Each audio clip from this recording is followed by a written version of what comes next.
Hello, hello. Day 23 of Moon 1.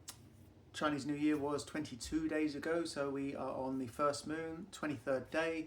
My name's Ollie, I'm an Eastern Physiotherapies practitioner, practicing in the south of England, in South Sea. So that's acupuncture, acupressure, etc., and some crystals and stone, Taoist stone medicine. So we are still using the Lunar Tao by Ding Ming Dao as a prompt for each day. And this is day by day running through courses, events and traditions of the Taoist practice that would happen day by day through the lunar cycles of the Chinese calendar. Okay, so obviously Taoism goes back thousands of years, long before Confucianism, long before any kind of Buddhism came to China. And we're talking like going back to BC. Okay, so today's title is A Drop Starts a Cycle. So we are in spring. We haven't had the spring equinox in the UK or anything, but as far as the Taoist is concerned, we are in spring, and as far as weather is concerned, we're in spring.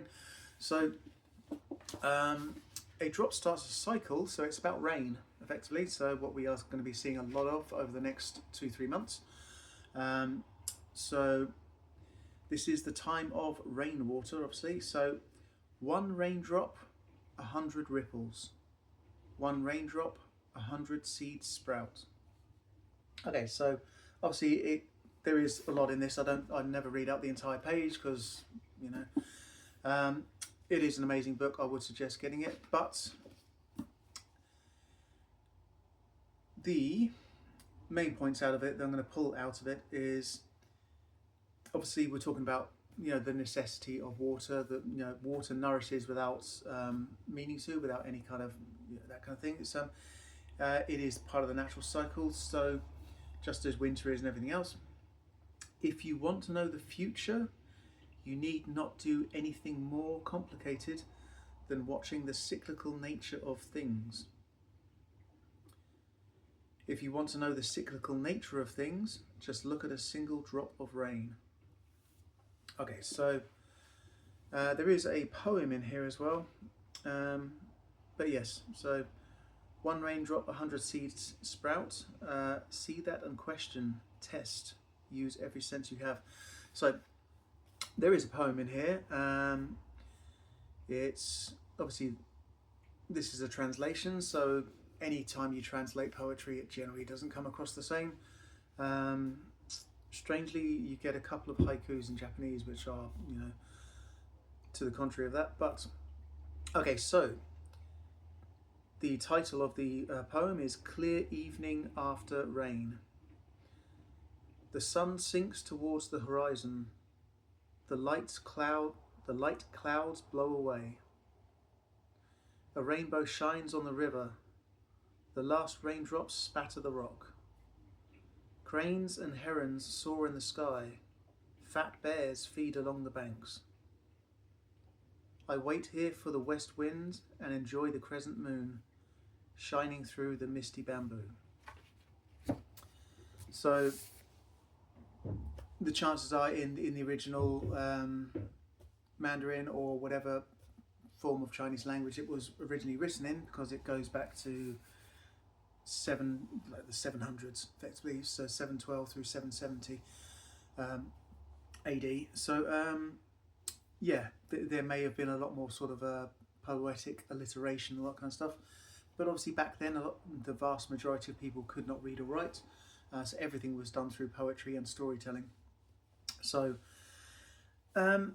yeah, so there's not a huge amount that would be traditionally done on that day, other than it is a fasting day, and I believe tomorrow is a fasting day as well. Yes. So I'm going to read one that is tied to water, which is number 8 from the Tao Te Ching. So, the supreme good is like water, which nourishes all things without trying to. It is content with the low places that people disdain. Thus it is like the Tao. In dwelling, live close to the ground. In thinking, keep to the simple. In conflict, be fair and generous. In governing, don't try to control. In work, do what you enjoy. In family life, be completely present. When you are content to be simply yourself and don't compare or compete, everyone will respect you. So the middle paragraph of that's a little bit, but the first paragraph and the last one, the supreme good is like water which nourishes all things without trying to. It is content with the low places that people disdain, thus it is like the Tao. But when you are content to be simply yourself and don't compare or compete, everybody will respect you. So it's that last bit I think I really kind of drew me more than anything, and it is something I'm seeing more and more through, particularly with the 8 extraordinary meridian treatments, which is kind of going more into the deeper psychological things. So when you're treating like the Yin Wei Mai, which I'm now retreating myself again, and the Yin Chao Mai, and to an extent the Yang Wei and the Yang Chao, but we're looking at sort of how we've altered ourselves to feel safe, how we've hidden parts of ourselves, or we've adjusted ourselves and hidden and to placate or to feel that we fit in, or to effectively to fit other people's needs. We put other people's needs before ourselves. It is something that is very much there in any part of the queer community, and it is something I did throughout all my childhood, and it's some of my clients as well who are also part of the queer community and the trans community, and etc. It is very much part of their life now and in the past. So it's a lot of work and that kind of thing, and it's a lot of things that can be treated and brought up, and through a succession of 3 treatments is generally how I do it, and it's generally how it's always been done for the last however many hundreds to thousands of years. Hundreds of years really. Okay, so that's pretty much everything for today. On the subject of water, I mean, if I was going to throw anything in from anything else, it's just talking about obviously the water element in Chinese and in pretty much in the Western versions of shamanism or shamanistic practices or Celtic practices, all that kind of stuff. Water is always affiliated with transition and helping you to get through that kind of transition. So there are crystals, obviously, in the crystal kingdom, especially the 1970s flower power involvement of utilizing crystals and kind of using intuition into crystals, and then obviously all the crystal therapy that has been used over the last 30, 40, 50 years.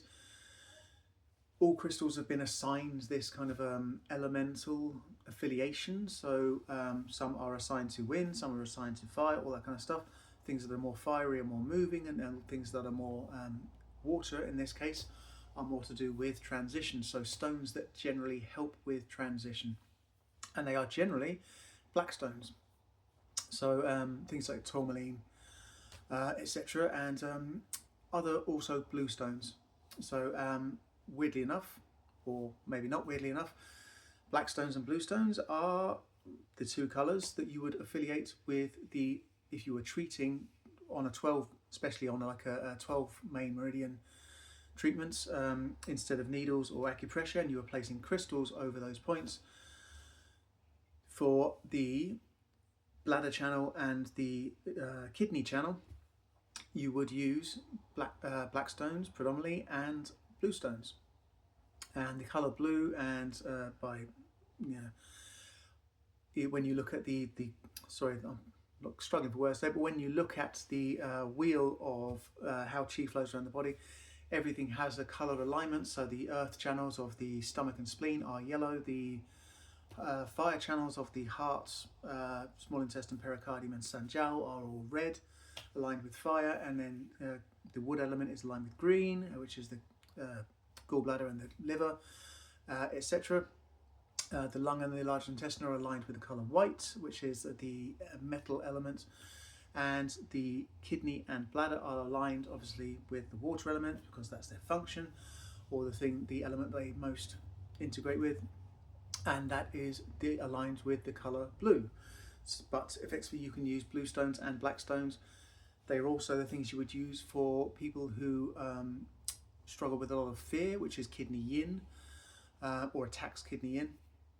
That is, so effectively, if someone who's struggling with sleep through nightmares, a really good crystal to go with is something like Amazonite, or any of the blue stones, any of the black stones.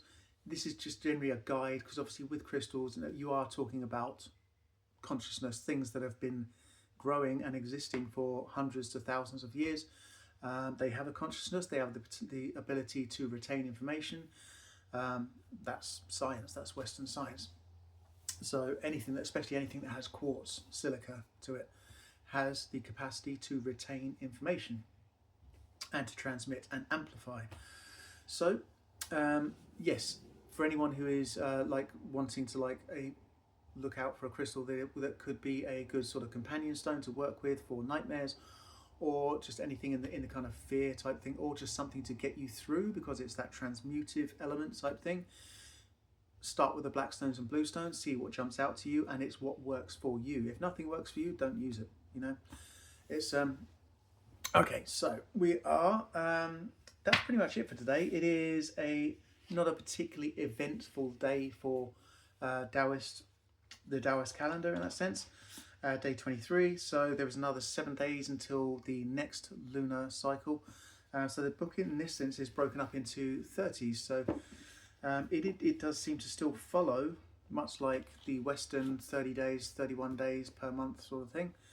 And it only covers 12 lunar cycles, which is strange, even though there's 13. So I haven't quite worked out exactly why that is yet, but when I know, you will know. So tomorrow is called Verify. It is another fasting day, and yeah, we will discuss that when we get to it and see what comes out and what other sort of tricks and tips I can throw in there. But that is everything for today, and I will see you tomorrow.